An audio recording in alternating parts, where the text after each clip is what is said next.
Topic was, देखो अभी हमने शुरू कर लिया ओरिजिन ऑफ यूनिवर्स, बता चुका हूं।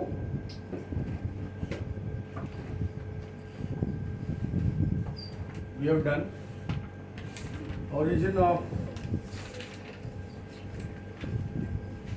earth, we have discussed, and there are few ideas about अब प्लेनेट अर्थ पे कुछ जनरल जो हमारे काम आएगा ना एवोल्यूशन के, उस पे हम डिस्कस कर रहे हैं। तो अर्थ का जो हम लोग कह रहे हैं कि earth is a living planet, earth is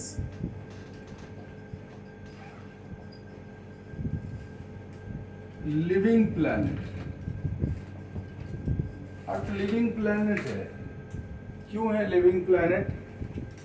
it possess active core and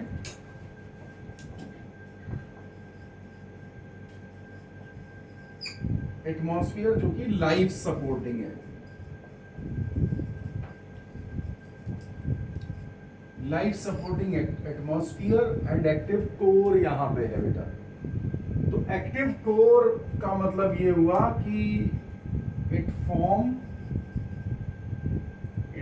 magnetic field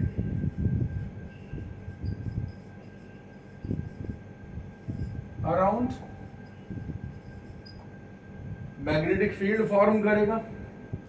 दूसरी बात जो है, जो लाइफ सपोर्टिंग एटमॉस्फेयर है, this is basically atmosphere 2। This is atmosphere 2। Atmosphere 1 क्या था? एटमॉस्फेयर 1 तो शुरू में ही था। एटमॉस्फेयर 1 शुरू में था, उसके बारे में बात करेंगे अभी। तो this is life supporting atmosphere.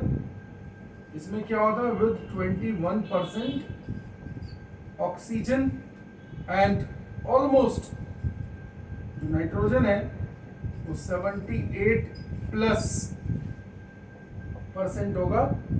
CO2 जो मेन गैस है फिर 0.03% है। तो इस तरीके से अभी प्रेजेंट एटमॉस्फेयर है विच इज सपोर्टिंग लाइफ, जो लाइफ को सपोर्ट कर रहा है। लेकिन आप ये समझो, but at the time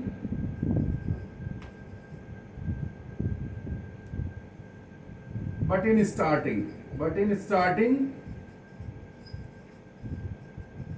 atmosphere was कैसा?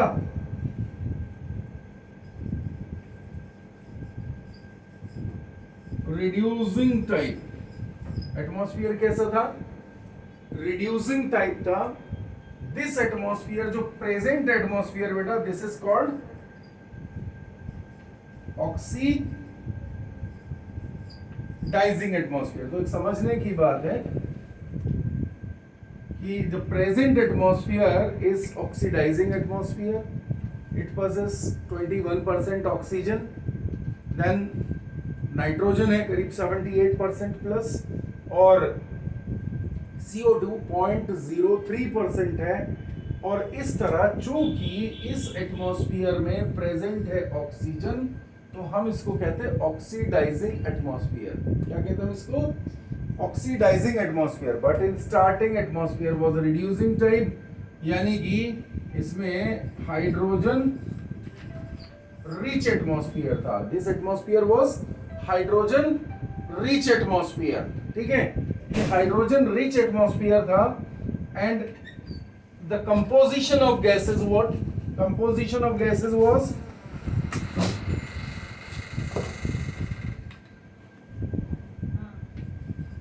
Composition was methane plus ammonia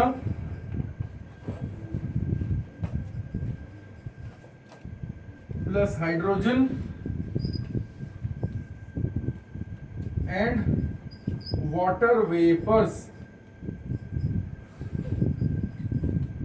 ये बात काफी इंपॉर्टेंट है। अर्थ का प्रिमिटिव एटमॉस्फेयर जो है वो आज के जैसा नहीं था। पहले एटमॉस्फेयर में मीथेन थी, अमोनिया थी और हाइड्रोजन। रेशो क्या है बेटा इसका? तीन गैसेस का, इन तीनों का रेशो क्या है? Ratio was 2:1:2। ध्यान रखना, बुक में अगर सीक्वेंस कोई और रखी हुई है तो उसके हिसाब से रेशो रहेगा। अगर बीच में हाइड्रोजन आ गया है तो 2:1 हो जाएगा। समझ में आ रही बात? तो ये पहला atmosphere was reducing and present atmosphere is oxidising.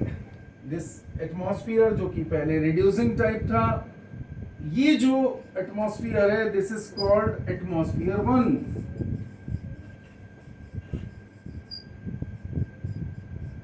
This is atmosphere 1 and this is atmosphere 2। ये एटमॉस्फेयर 2 है। पहले वाला एटमॉस्फेयर 1 है, दूसरे वाला क्या है? This is atmosphere 2। समझ में आया? तो प्रेजेंट एटमॉस्फेयर एटमॉस्फेयर 2 है, जो कि लाइफ सपोर्टिंग एटमॉस्फेयर है। एंड क्या एटमॉस्फेयर 1 लाइफ सपोर्टिंग नहीं था? ये भी लाइफ सपोर्टिंग था। इसमें ओरिजिन ऑफ लाइफ हुआ, और आज जो एटमॉस्फेयर 2 है इसमें लाइफ इवॉल्व हो रही है। ओके, तो ये कंडीशन है। हम लोग देखेंगे कि कैसे एटमॉस्फेयर 1 से एटमॉस्फेयर 2 आया, वो बाद में अभी थ्योरी में पता लगेगा। तो ये बात समझ में आई? जो कोर है, कोर में मैग्नेटिक फील्ड है, तो कोर है मैग्नेटिक फील्ड। तो मैग्नेटिक फील्ड क्या करता है? Prevent earth from charged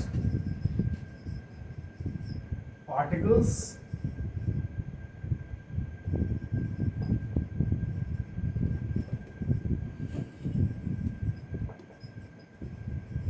arriving from, कहां से आ रहे हो? जो कॉस्मोस,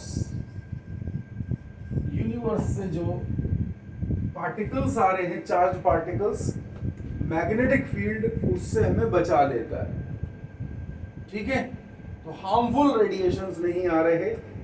और एटमॉस्फेयर में एक और, प्रेजेंट एटमॉस्फेयर में खास बात है कि ओजोन लेयर भी प्रेजेंट है।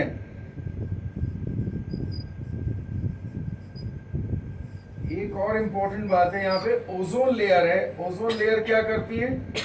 Prevent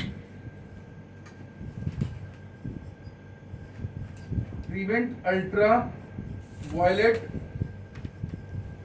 raise, prevent ultra violet rays. तो ये अल्ट्रा वायलेट रेज को बचाएगा। कुल मिलाकर के बात हुई कि एटमॉस्फेयर जो अर्थ है, अबाउट प्लेनेट अर्थ हम लोग पढ़ रहे हैं। Earth is living planet. इसको लिविंग प्लेनेट क्यों कहते हैं? बिकॉज यहाँ पे मैग्नेटिक फील्ड है, कोर है, और यहाँ पे जो है लाइफ सपोर्टिंग एटमॉस्फेयर प्रेजेंट है। ठीक है, अर्थ के डिफरेंट पार्ट्स होंगे। प्लेनेट अर्थ के जो है पार्ट क्या क्या होते हैं? अर्थ इज लिविंग प्लेनेट, तो अर्थ के जो पार्ट्स हैं, यहाँ पे जो पार्ट्स हैं इनको कहते हैं सबसे पहले atmosphere, then hydrosphere, atmosphere, hydrosphere and lithosphere. Hydrosphere water है, यानी ओशंस, एटमॉस्फेयर एयर है, और लिथोस्फीयर लैंड होता है। समझ में आया? तो अर्थ के तीन हिस्से। अभी अर्थ का ट्रांसवर्स सेक्शन अगर हम करें, हमने उस दिन की बात लिखी, तो दोबारा जो है इसका टीएस वाली जो डायग्राम है वो डिस्क्राइब कर सकते हैं।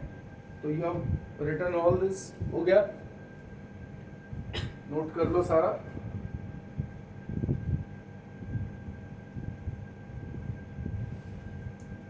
स्टेप बाय समझ में आ रहा है कि अर्थ का जो ये वो वाली ज्योग्राफी है जो हमारी 8th 9th 10th में होती है, वो ज्योग्राफी है सीधा सीधा। तो उसके जो मेन पॉइंट्स हैं वो हम लोग यहाँ पे, जिनमें से क्वेश्चन दो बड़े क्वेश्चन यहाँ से जो है मीथेन अमोनिया हाइड्रोजन 2:1:2 का रेशो, ये क्वेश्चन सबसे ज्यादा आता है पेपर में। ठीक है, प्रेजेंट एटमॉस्फेयर का तो चलो पता ही आपको, ये भी इंपॉर्टेंट है, बट जो आप 2:1:2 रेशो वाली बात कह रहे हो ये ज्यादा इंपॉर्टेंट क्वेश्चन आ जाता है। और एटमॉस्फेयर में मतलब एक लिविंग प्लेनेट है, क्योंकि मैग्नेट यहाँ पे, मैग्नेटिक जो फील्ड है वो प्रेजेंट है, क्योंकि यहाँ पे कोर है, कोर मेटेलिक है। अभी डायग्राम ड्रॉ करेंगे, यू कैन सी अर्थ जो है ना थोड़ा सा पिचका हुआ है, थोड़ा सा कंसाइज्ड है नॉर्थ और साउथ पोल पे।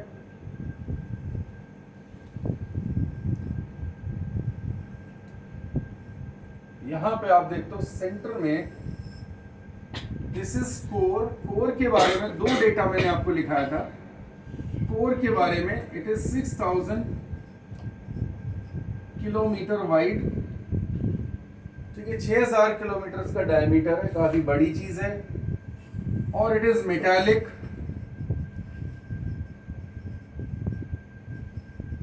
मोल्टेन पिघला हुआ है। टेम्परेचर 6000 डिग्री सेंटीग्रेड है, इसका मतलब रेड हॉट होगा। इसकी चारों तरफ एक लेयर प्रेजेंट है जिसको मेंटल कहा जाता है। This is mental. मेंटल का जो थिकनेस है वो करीब 1500 किलोमीटर से 2000 किलोमीटर के बीच में होगा, ठीक है। और ये 700 किलोमीटर टू 1000 किलोमीटर की थिकनेस वाला क्रस्ट है। जो टॉप मोस्ट लेयर है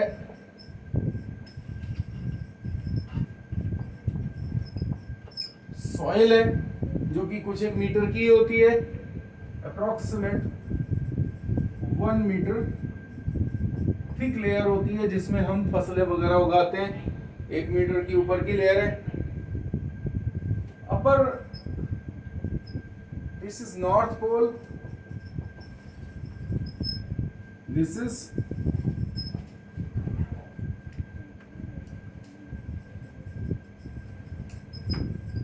south pole.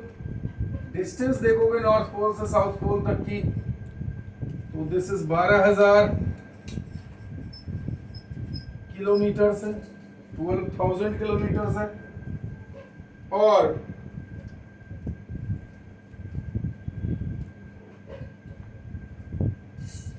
This is equator बेटा, ठीक है।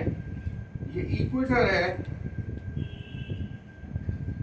इक्वेटर 12640 किलोमीटर के करीब है, एवरेज मान लेंगे इसको, ठीक। तो 12640 किलोमीटर इक्वेटर पे है। तो आप देख रहे हो थोड़ा सा फ्लैट है, earth is somewhat flat on poles, ठीक है, क्योंकि यहाँ पे देखो 600 650 किलोमीटर का फर्क है, ये काफी बड़ी डिस्टेंस है। तो ये समझ आ गया नॉर्थ पोल साउथ पोल। अब क्या होता है, जो इक्वेटर है, equator is that part which receive, equator क्या करता है, which receive maximum radiations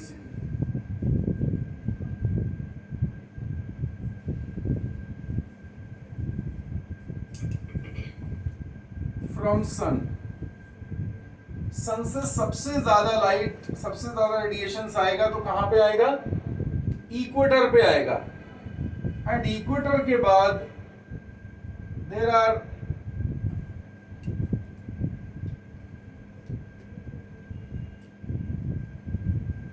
two lines above and below। Line above is called, इसको क्या बोलते हैं, Tropic of Cancer, and the line below is called Tropic of Capricorn। This is tropic of Capricorn. आप कहोगे कि सर इसकी क्या जरूरत हमें पड़ रही है पढ़ने की, तो हमें जरूरत इसलिए पड़ रही है क्योंकि इन दोनों जोन के बीच में the zone is called tropical zone. और यही तो वो इलाका है सबसे ज्यादा जहां पे एनर्जी आती है, और यहीं पे जो है सबसे ज्यादा प्रोडक्टिविटी आपको देखने को मिलेगी। फोटोसिंथेसिस सबसे ज्यादा यहीं पे होगा। बायोडाइवर्सिटी इन्हीं इलाकों में सबसे ज्यादा होगी। जैसे जैसे आप यहां जाओगे, इन पॉइंट्स पे जाओगे, इन पॉइंट्स पे जाओगे, ये जो पॉइंट्स हैं, दिस जोन इज कॉल्ड सब tropical zone, this is also सब ट्रॉपिकल जोन। तो होता क्या है कि सब ट्रॉपिकल जोन में एनर्जी लेवल ट्रॉपिकल जोन से थोड़ा कम होते चला जाता है। जैसे जैसे आप ऊपर की तरफ बढ़ेंगे, ये जो जोन है, ये जो इलाके हैं ऊपर, these are called temperate zone.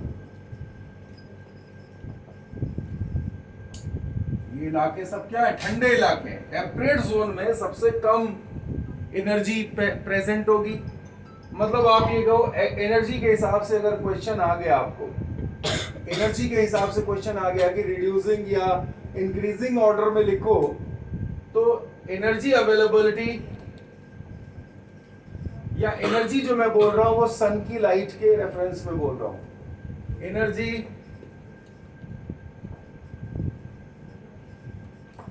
Availability maximum on tropical zone. उसके बाद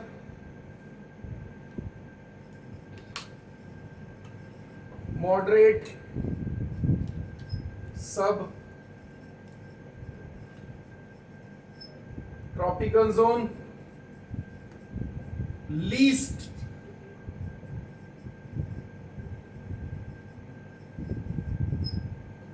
ऑन टेम्परेट जोन।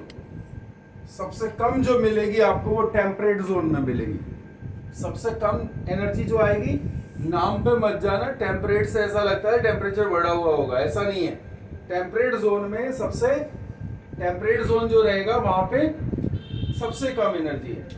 अब आप एक चीज और भी देखोगे कि जो मेलानिन पिगमेंट का डिस्ट्रीब्यूशन है, ठीक है। अब एक बात ये लिख लो, distribution of melanin pigment, distribution of melanin pigment, distribution of melanin pigment. देखो स्किन में जो डार्क कलर होता है वो मेलानिन की वजह से होगा। Distribution of melanin pigment, melanin pigment is highest on tropical zone, ठीक है। मॉडरेट उससे थोड़ा come on tropical zone. Moderate on, moderate कहां मिलेगा? Moderate on, moderate on, moderate कहां मिलेगा? सब ट्रॉपिकल में। और लीस्ट कहां मिलेगा? सबसे सफेद रंग कहां मिलेगा लोगों का या किसी भी एनिमल का? तो वो मिलेगा टेम्परेट जोन में, ठीक है। मेलानिन पिगमेंट क्या करता है स्किन में? मेलानिन पिगमेंट प्रिवेंट यूवी, मतलब इट प्रोवाइड यूवी प्रोटेक्शन। लिख लें, melanin provide UV protection, UV protection. Ultra violet rays जो होती है उनसे प्रोटेक्ट करेगा। Ultra violet rays, prevention from ultra violet rays. Ultra violet rays से ये प्रोटेक्शन जो प्रिवेंशन है वो देगा। समझ में आ गई बात आपको? तो ये जो हमें ओवरऑल इवोल्यूशन समझने में अर्थ का स्ट्रक्चर जरूर काम में आने वाला है, ठीक है। अगला पॉइंट ये लिखो, अगला पॉइंट लिखें, अगला पॉइंट लिखो, probably, probably the critical size of earth, probably the critical size या ऑप्टिमल कह सकते हो, ऑप्टिमल साइज है क्रिटिकल साइज ऑफ अर्थ। अर्थ का जो क्रिटिकल साइज है या ऑप्टिमल साइज है, क्रिटिकल साइज या optimal size of earth, earth provides life supporting atmosphere, life supporting atmosphere, life supporting atmosphere. Suppose, मतलब इसमें आप सोचो कि क्या होगा। Suppose suppose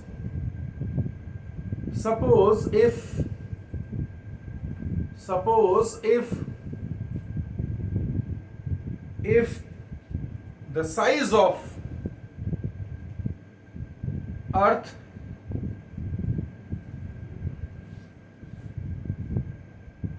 is reduced 20%, comma, the 20% gravity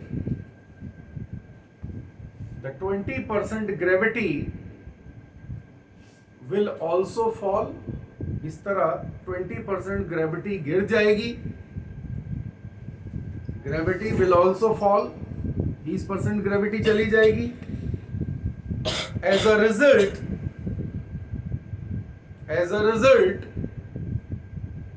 the atmosphere will also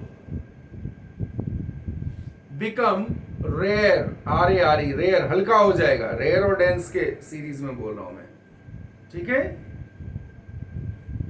जिसमें जो लाइफ सपोर्टिंग कंपोजिशन है वो भी खत्म हो जाएगा. समझ में आई बात आपको? और अगर हमने डायमीटर इसका जो हमने वेट बढ़ा दिया, अर्थ का मतलब एक तरीके से मास बढ़ा दिया है, तो मास बढ़ने की कंडीशन में एटमॉस्फेयर डेंस होने लगेगा. हो सकता है वो हमारे काम का ना बचे. ठीक है, तो ये कंडीशन है, ये क्रिटिकल मास है अर्थ का, एक सर्टेन मास है जिसपे वो बाई चांस वो कंडीशंस डेवलप हो गई हैं जिनको हम लाइफ सपोर्टिंग कंडीशन कह रहे होते हैं. ये कोई सोची समझी हुई चीज नहीं है नेचर में, ये बस हो गया. एवोल्यूशन जो बस होता है, जो सिचुएशन होती है, जो कंडीशन होती है, उसके अकॉर्डिंग ही चेंजेस बनते चले जाते हैं. तो ये क्लियर हो गया. यहाँ पे अर्थ का जो डायमीटर है उसको आप समझ रहे हैं, ये इक्वेटर स्पेस सबसे ज्यादा होता है, ठीक है, और उसके ऊपर और उसके नीचे के जो इलाके हैं वो लाइन ऑफ कैंसर से डिफाइन होते हैं, लाइन ऑफ कैप्रिकॉर्न से डिफाइन होते हैं, और इन्हें हम ट्रॉपिकल जोन कह देते हैं. क्लियर है? अगला पॉइंट लिखें जरा, अगला पॉइंट लिखें. द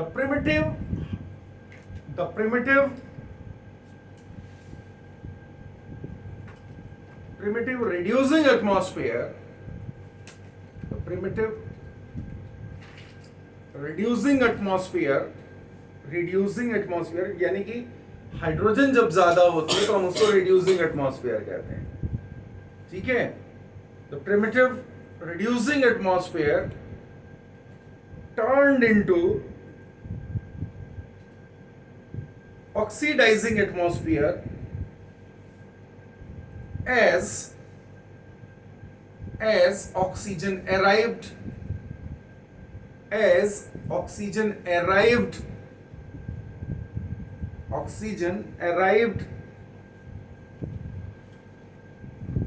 a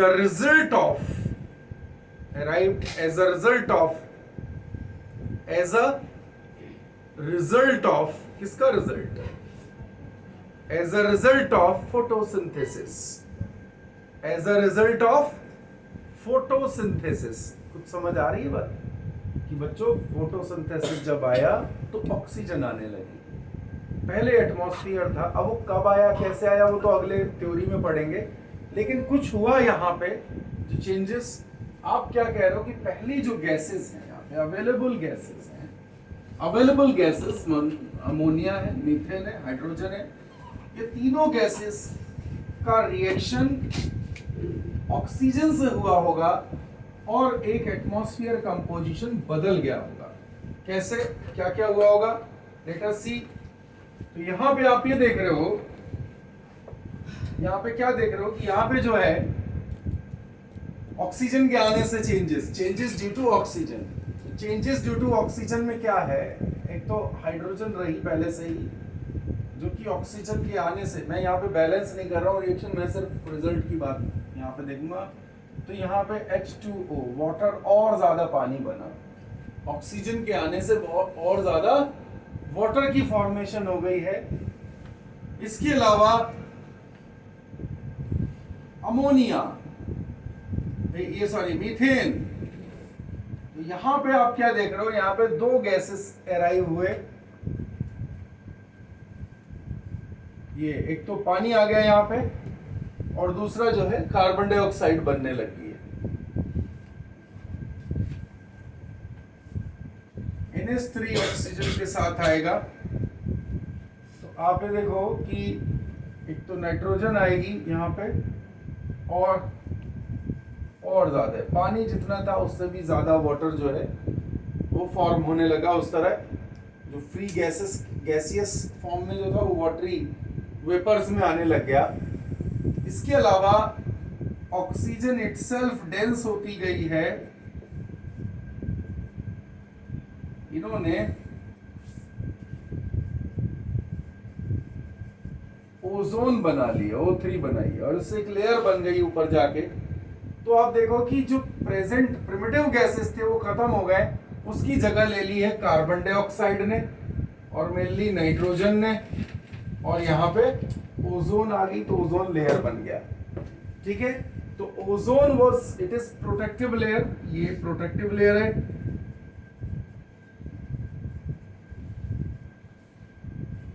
क्वेश्चन आता है कि क्या अभी भी ओरिजिन ऑफ लाइफ हो रही है, तो आंसर इज नो। अभी कोई ओरिजिन ऑफ लाइफ नहीं हो रहा, बट इवोल्यूशन हो रहा है। Origin of life was possible in atmosphere 1। समझ रहे हैं? अगला पॉइंट लिखो, atmosphere 1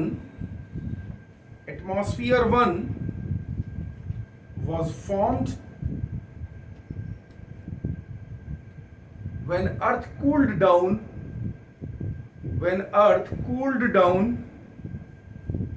from 6000 degrees centigrade to 6000 degrees centigrade to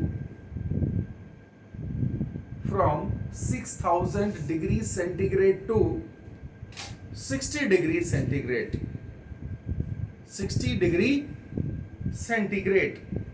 ठीक है, एटमॉस्फेयर 1 तब बना। लिखें, ऑन द अदर हैंड, दूसरी तरफ क्या हो रहा था? On the other hand continuous rain, लगातार जो बारिश हुई है, continuous rain, on the other hand continuous rain caused formation of primitive oceans. Formation of primitive oceans. क्या बना? primitive ocean बना उससे, formation of primitive oceans। Clear हो रही बात? और हम ये जानते हैं कि मतलब थ्योरी जो सबसे एक्सेप्टेबल थ्योरी है उसके अकॉर्डिंग हमें मालूम है फर्स्ट लाइफ कहां पे बनी, इन्हीं प्रिमिटिव ओशन में आई है। नेक्स्ट लिख लो, according to Oparin Haldane theory, important बात है, according to Oparin हेल्डेन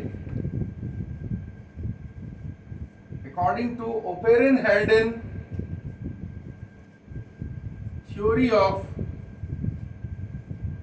origin of life,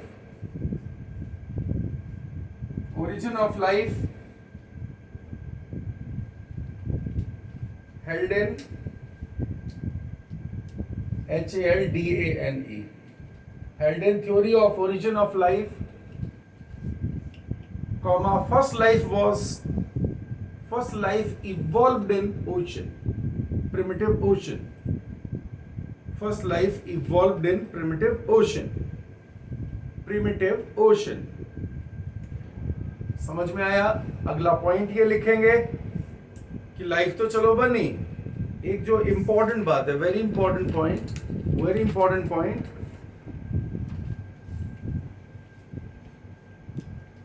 in atmosphere 1 sources of energy were, in atmosphere 1 sources of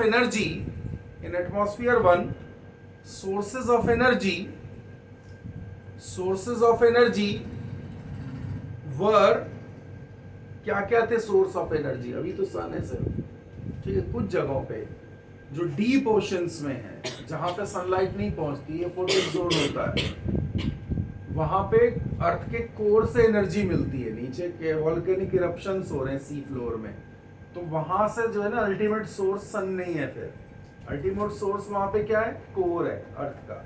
ठीक है, तो यहां मैं क्या कह रहा हूं, यहां पे मैं ये कह रहा हूं कि जो प्रिमिटिव एटमॉस्फेयर था, जो आज का कंडीशन नहीं, बहुत पहले पुरानी 3 बिलियन ईयर्स या 4 बिलियन ईयर्स बैक की बात कर रहा हूं, तो उस कंडीशन में आप ये देख रहे हो कि सोर्सेस ऑफ एनर्जी मल्टीपल है। नंबर 1 तो सन हो गया, नंबर 1 सन लिखो, सोर्सेस वर नंबर 1 सन, सन से एनर्जी मिल रही थी।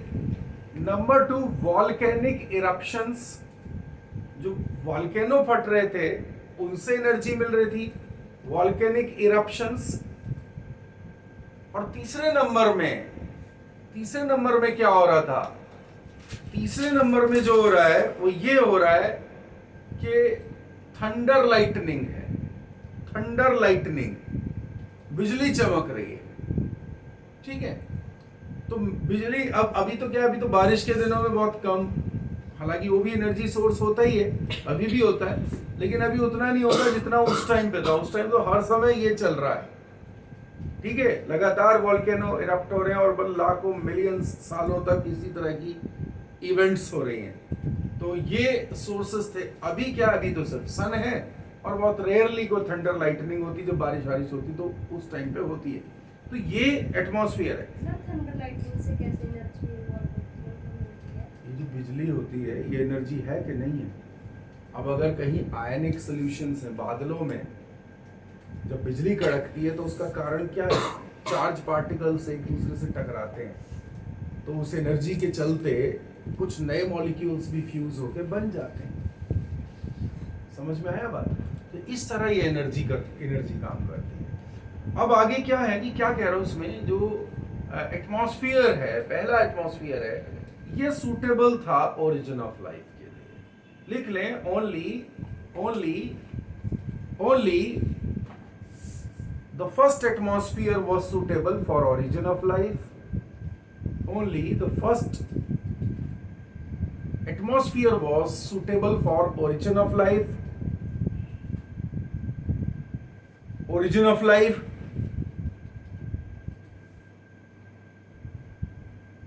ठीक है, and the second atmosphere is not,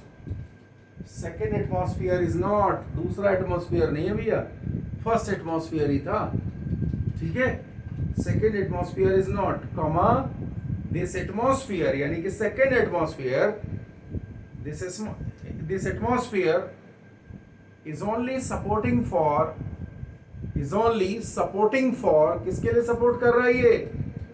evolution of organisms, supporting for evolution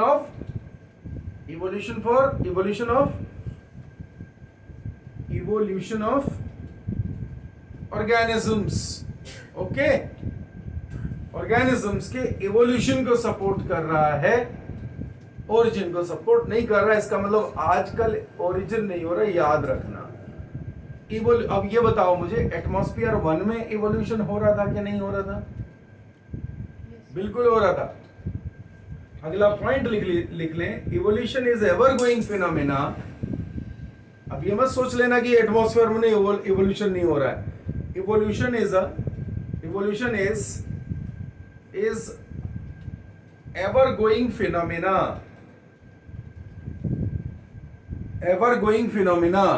ये हमेशा चलने वाला फिनोमेना है। It is ever going phenomena.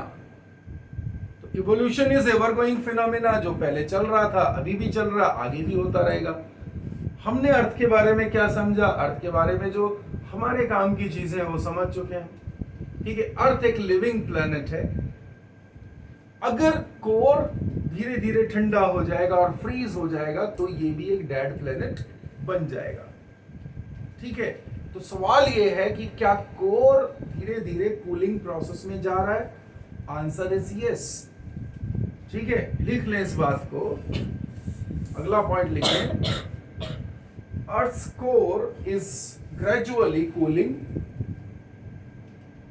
Earth's core is gradually cooling.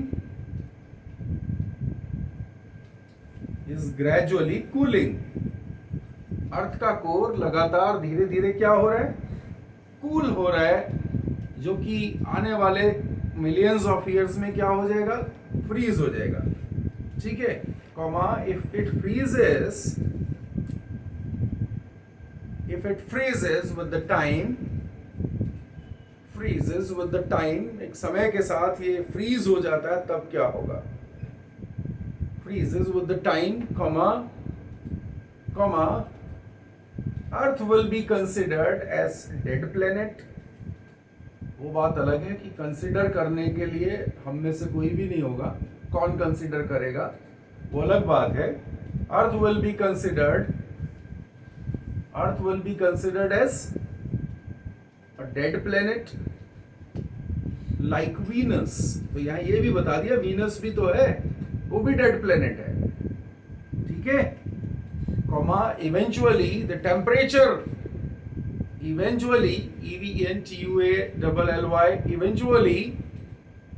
eventually the temperature of Earth will rise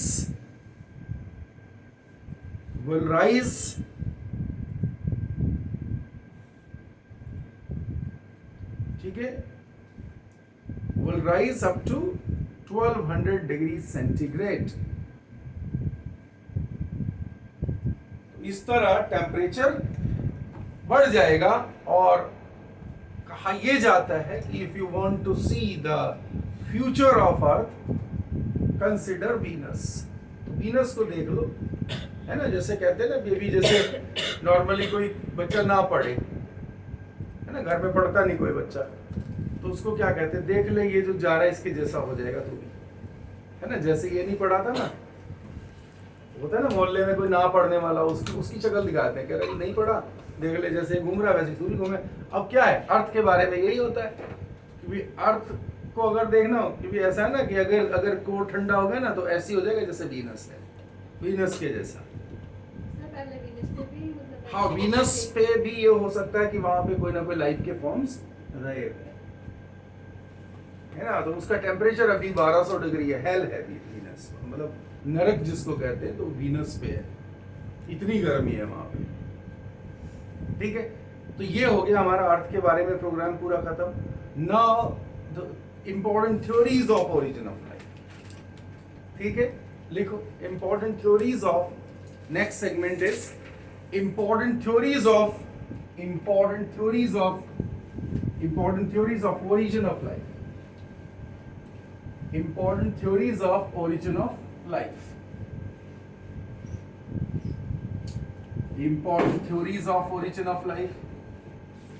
एक एक करके सारी थ्योरीज पे बात कर लेंगे, कुछ पे कुछ पॉइंट्स लिखाने और कुछ पे कुछ सिर्फ समझाना है। ठीक है, थोड़ी थोड़ी दो लाइनें सभी के ऊपर है।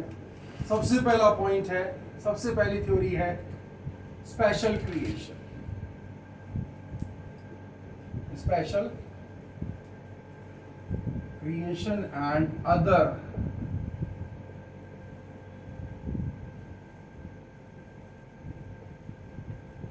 religious theories। Special creation theory जो कि बाइबल में है, और दुनिया में बाकी रिलीजन क्या कहते हैं, उनकी क्या अपनी राय है इस बारे में, लाइफ कहां से आई होगी। इसके बाद है ए biogenesis,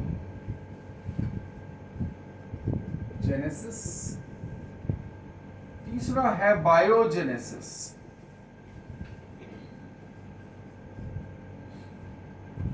fourth one is special creation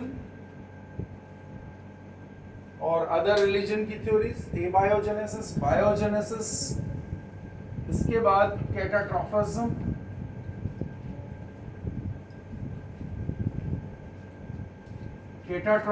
इसके बाद